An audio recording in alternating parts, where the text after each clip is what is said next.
Hey guys, it's Paul here from AOR.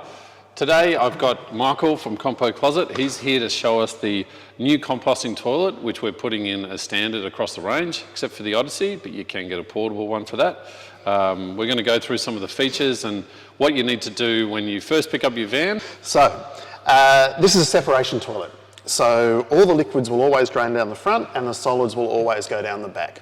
So you do have a decision to make when you sit down, right? If you know it's just a number one, you don't need to open the modesty cover at the back. Yeah. Okay, all the liquid will drain down. The plates, the modesty cover plates will also catch any errant liquid, as I call it, that might end up there and drain it off the plates through here, down here and into your liquids container. So if we are doing a number two as well, all we do is we turn the knob and that will open the back plates. You don't need to worry any more than that. Don't worry about aiming, sit back, relax, enjoy your book, enjoy the view. The separation bowl will do the work for you. Okay, now the rule is, if you sit down and you're not sure, the rule is, if you're not sure, open the door. So we often get asked, how many times do we turn the handle? Yeah, is there a magic number? No, there's not. You're not baking a cake. It's not a recipe. Is it a left turn, right turn? Is that your preference? Well, the beautiful thing is you can do it either way. Oh, well, there you go. That's good. All this is doing is mixing what you've put in there with the coir peat that you've put in there before. Right. It's covering it with that and importantly getting oxygen through the mix. Sure. We need to keep the oxygen going because that's what keeps the bacteria alive that breaks down our waste. So we do like it. Let's say you might have done a number two for a while, but you're doing a number one. Just give it what we like to call a courtesy turn. Ah, right. Yeah. So yeah, just give it a bit of a turn. Yeah, give it a spin around and mix it in.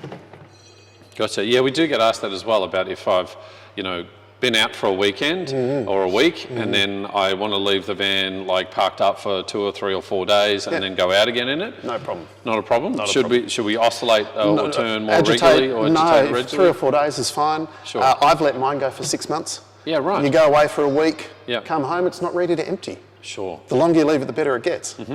Go away for a weekend, off you go again, and you don't need to do that. But when I pass it in the garage, every now and then, I just give it a turn. Yeah, that's the way.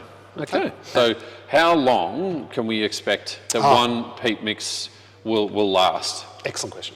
So if you were using this full time, i.e. no other toilet. No other toilets. As you go. Yeah. Now, as you will know or do know already, that when you're travelling and you're staying at different places, you do use other toilets as you go. Yeah, that's right. But some of our customers don't, and a lot of our customers use these on tag-along tours through the deserts where there is no other option. Yeah. Right?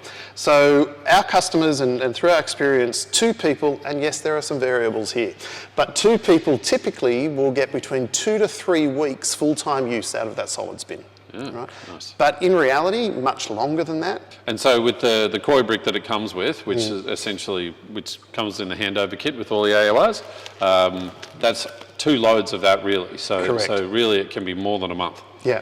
That's pretty awesome. Yeah. And that's, to replace that, currently at Bunnings is $6.27. So once we've come home or we've come back from our trip, we're now ready to empty it out, clean it out, make sure that it's good to sit in storage for for 3 or 4 months or however long that's going to be. Yep. And then how do we maintain? So it just needs some general cleaning. Yeah. In the top. What you might find is in the urine diverter that you get a little some dried spots of urine in there. A lot of our customers use a spray bottle of water. Oh yeah. And spray some water in there, and it just flushes that away. Sure. And then you might just wipe that out with a bit of paper towel and chuck it on the fire. Okay. Let's stick with the liquids section for a minute. This is the valve that sits in the top of your urine bottle. Right? Now, this is a wonderful thing because it's a one-way valve. So liquid goes through, no odour, splashback or condensation comes back out. Yeah. Because that is a concern, right? Travelling down like very corrugated roads or whatever, if you've forgotten or you're, correct, or you're using it as you go. Or you're using it as you go. Yeah. So you can see there, nothing's going to come back out there. Yeah. But you need to maintain this. So that sits in here on the top. and it's a simple pop-off. Now, it can be a bit stiff if it's new. A flathead screwdriver with a T-tail wrapped around it just under there and pop it off so you don't scratch your bottle. Yep. And every couple of weeks, give that a rinse with some dishwashing detergent and rinse it out. You want to make sure that it keeps working. And what I mean by that is, if you get some crystal or some gunk building up in here and that half closes, block it off, you're not going to get enough fluid through as it's going in. Okay, so it's important to look after that. Very simple to get replacements of those, but we've had people using these full time for a year, still using them. Okay. And then with the liquids bottle, I say every now and then, and I say every now and then because there is no rule. It's always going to work. What I do is after every couple of trips or so, and I'm not travelling full time, I might do a week here, weekend, every couple of months, I will just put some vinegar in here, and I'll shake the vinegar around inside, and then I'll let it sit for about an hour. Okay. And that starts dissolving the scale. Then I'll add some water to it, and I'll shake it again. and then I'll let it sit for another half an hour, and then with the cap, Take the empty cap, you tip it out, and it's lovely. You'll see all the scale come out that's built up. But the beauty is you can't see what's in there, so that's good. And the good thing about this is when the valve is in, as it's a one-way valve, when you're emptying, that acts as a breather. So air's going in there, and so when the liquid's coming out, it's not plugging. Pours out nice and easy. Yeah, it's not going to splash back on your shoes on the way out. Okay. As far as maintenance for the solids container goes, really there is none while you're using it. You turn it, and when it's time to empty, you empty. If you're continuing to use it, you don't need to wash it out. Don't hose it out, because the good bacteria is there already. Sure. So just empty it, restart, another half re-go. brick, and off you go. I have never washed my solids bin. Wow. Right? And I've had mine for over 3 years. There you go. That's good. And what about so the arms and those sorts of things? They just generally they get dirty. Yeah, but it's not a problem. No, it's not part of the view. So if if you want to clean them, you can, but there's no reason to, and you'll find that what is on there dries up and falls off eventually anyway. Sure. Okay. It's easy to look after, but you do need to look after it. Yes. Yeah. Right. Yeah. And just the first couple of times, it'll be a learning experience. Yeah. But then you go, actually, wow. Yeah. That's quite amazing. It is actually quite amazing when you use it for the first time. You go, this can't be real. Sure. And the only odour you'll get, because that's the other question we get all the time. Yes. It doesn't smell like you would expect it to smell. Yeah. The only odour you'll get, and to get this odour, you're going to need to take the lid off and put your nose right in there to get this odour. And I know everyone will be dying to do that. Yeah. But all you'll smell is like a forest floor. And the one-way valve would stop any of that, number one smell coming out as well. So Correct. Just keep it clean, and obviously it's a toilet. Give it a clean down, a wipe with some paper towel, an antibacterial spray if you like is fine. Just don't get too much antibacterial spray in the solids bin because we want the good bacteria to survive in there. That's right. But just give this a wipe out every now and then, and as we like to say, you are good to go. One of the questions that we get asked a lot, especially with composting toilets and now using them as standard, is do we vent them?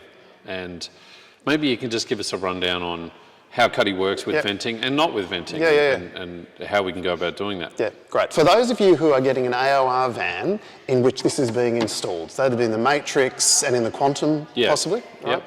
The team at AOR will vent it externally for you.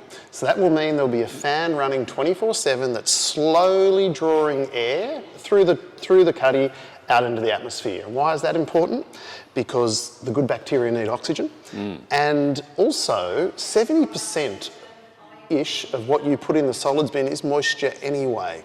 So the more moisture you get out, the smaller everything gets and the longer it lasts. So for the Odyssey, we, which doesn't have a fixed toilet, but we can still offer the Cuddy toilet to be used portably. How would you use it then if it can't be fixed vented? Yeah, great.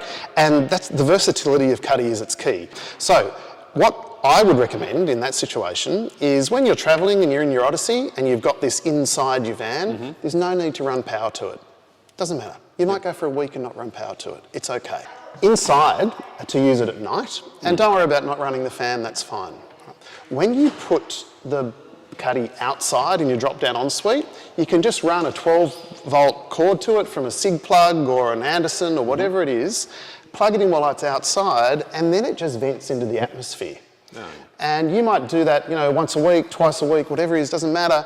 But if you can see that you're getting a bit of moisture build up inside, put it outside overnight for a couple of days, run the fan and vent it into the atmosphere. Yeah. Some people in combined shower toilets do like to keep their Cuddy portable. Or they want to have a shower and not be constrained in the shower by the toilet, they can take the toilet out. So Cuddy will do both. So in terms of accessories, so when you purchase your AOR and it has the Cuddy toilet in it, we provide the shower cap, which fits over the lid and basically stops any water from when you're having a shower actually, you know, going down and into the toilet. But Michael, what other accessories are there for them? The key accessory that we get a lot of attention for is our very nice bamboo lid. And it is real bamboo, completely sustainable, renewable, it grows very quickly as we know. It looks really nice on the top. Yeah. Looks a bit like a cheese board, but I wouldn't recommend that you use it as a Cutting cheese board. Yeah. So there's that one. Yeah. We also have the Tinkle Tote, which is a bag that the urine bottle sits in. Sure. And then you can carry it. So when you're carrying it through the campsite, it doesn't look like you're carrying your wee bottle. It just looks like you're off to the shops or off to the bathroom or something. I think you can get this. You can buy an extra bottle as well. Oh, right? of course. So yeah. So if you wanted to extend the range a little bit, or if you were concerned about filling one bottle without having the ability to empty it, having a second spare, pull one out, cap it, and you know put the spare in. You can indeed. We also do solids bins without an agitator. So what that means is you can turn your true composting toilet into a simply separating bagging toilet very quickly. That is most useful, in our opinion, for high volume use in a short period of time. Ah, sure. Right? And there's numbers of situations in your life that you might need high volume use in a short period of time. You might have visitors, you might have grandkids coming. Your composting toilet will deal absolutely with diarrhea, don't worry about that. It might just require you to add some more dry coir peat to soak up the excess moisture.